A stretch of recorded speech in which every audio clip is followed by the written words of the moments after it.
Selam arkadaşlar. Bugün sizlere dış çevre analizine konu olan şirketin Petkim'den bahsedeceğim. Kısa adı Petkim olan Petrokimya Holding Anonim Şirketi 1962 yılında 1. Kalkınma Planı çerçevesinde kurulmuştur. 1971 yılında Çanakkale'de plastik işleme fabrikası ve 1976 yılında yerli lastik üreticisi olan Petlas Lastik Anonim Şirketi Petkim'in nezdinde üretime başlamıştır. 1985 senesinde kurulmaya başlanılan Ali Ağa tesisleri 1993 senesinde Petkim'in merkezi haline gelmiştir. Politik çevre. Türkiye, parlamenter temsili demokrasinin uygulandığı ülkedir ve devletin hükümet şekli parlamenter rejimdir. Seçim sonuçları 2 ay sonra Türkiye Cumhuriyeti vatandaşlarının önüne sunulacak mavi ve kırmızı kablolardan birinin kesilmesiyle yeni bir döneme geçiş yapacaktır. Bunun Petkim üzerinde nasıl bir etki yapacağını ilerleyen yıllarda göreceğiz. Fikrimce bu gelişmeler Petkim üretim ve kazançları üzerinde negatif etki bırakmayacaktır. Genel olarak politika denince aklıma ilk algı ve algı yönetimi geliyor. Politikada oluşturulan her türlü algı ile toplumun istenilen yere doğru yönlendirilmesi mümkündür. Doğru bilgileri bulup algılara direnmek, hele ki okuma alışkanlığı olmayan toplumlarda içinden çıkılmaz bir hale kapı açar. Toplumun okuma alışkanlığının olmaması en dehşet verici tarafı olsa gerek. Bu durum cehalete sürükler. Algı cahil toplumlar üzerinde etkili olacağı için toplumların cahil bırakılması da projenin bir diğer parçası. Ülkemizin politik istikrarı daima çalkantılı ve karışık.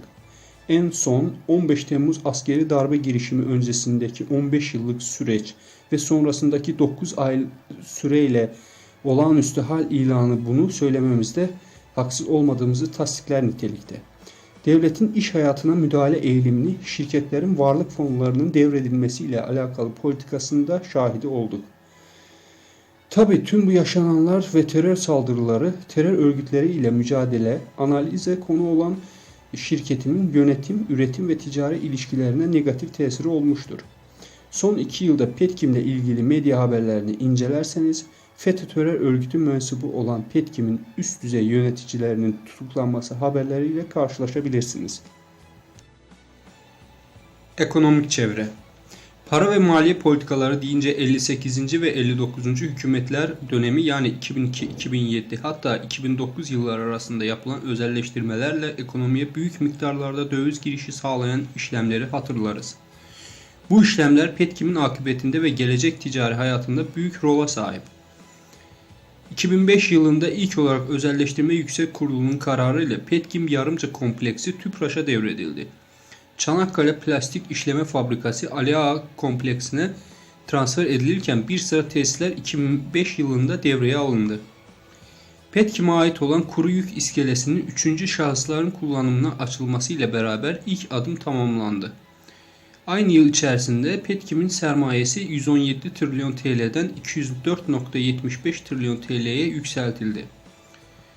Petkim Petrokimya Holding Anonim Şirketi'nin %51 oranındaki kamu hissesi blok olarak SOKAR Türkiye Petrokimya Anonim Şirketi'ne 2,04 milyar ABD doları bedelle 30.05.2008 tarihinde devredildi. Son durum itibariyle sermayeye dolaylı yoldan sahip şirketler %51,4'lük hissesi SOKAR Türkiye'ye, %7,6'lık hissesi Goldman Sachs isimli ABD'nin çokluğu yatırım bankasına ve %41'lik hissesi diğer gerçek ve tüzel kişilere aittir. Sosyo-kültürel çevre. Türkiye bir Orta Doğu ülkesi olarak toplumun hayat biçimi, tutumları, kültürel alışkanlıkları, olaylara bakış açısı daha çok İslam dinini Müslümanlara doğru olarak nitelendirdiği kaideler üzerinden şekilleniyor. Petkim'in bulunduğu bölgenin nüfusundan söz edecek olursak 1970-2013 yılları arasında Ali Ağa'nın nüfusu %307 artış göstererek 87.376 olmuştur. Bunun sebebi 60-70'li yıllardan sonra Ali Ağa'nın petrol ofisi, Petkim Petrokimya Holding, TÜPRAŞ, İzmir Rafinerisi gibi büyük şirketler ve sanayi kuruluşlarını sınırları içerisinde barındırmasıdır. Aliya'da medyan yaş ortalaması 32'dir ve ilçenin 3. en büyük istihdam sağlayan sektörü ve payı %12.22 ile kimyasal madde ve ürünleri imalat sektörüdür. Türkiye'deki tek resmi gemi söküm belgesi Aliya'da bulunmaktadır. Gemi söküm tesisleri kapasitesi açısından 1986'da Tayland ve Güney Kore'den sonra 3. olmuşsa da günümüzde tonaj açısından Çin, Hindistan, Bangladeş, Pakistan ve ABD'den sonra dünya 6.'sıdır. Teknolojik çevre 2015 yılında Petkim yeni Ar-Ge merkezi hizmete girmiştir. 1970'te Yarımca'daki kompleksinde araştırma merkezi oluşturarak önemli bir sürecin öncülüğünü üstlenen Petkim, İzmir Aliya'ya geçtikten sonra Ar-Ge birimini toplamda 1200 metrekarelik kullanım alanlı yeni merkeze taşıdı.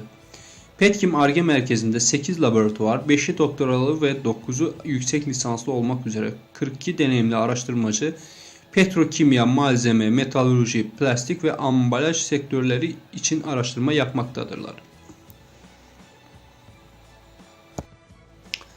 İş süreçlerinde aksamaların yaşanmaması amacıyla omurga anahtarlayıcının yedeklenmesi yapılmış ve tüm binalara kablosuz network sistemi kurulmuştur.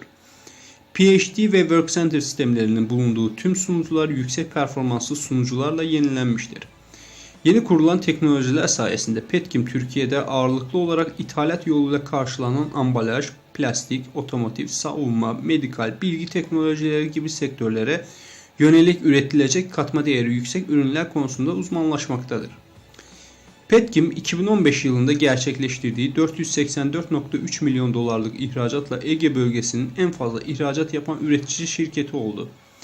Ege İhracatçı Birlikleri üyeleri arasında yapılan değerlendirmede Petkim aynı zamanda bölgede kimya sektörünün en fazla ihracata imza atan şirketi unvanını aldı.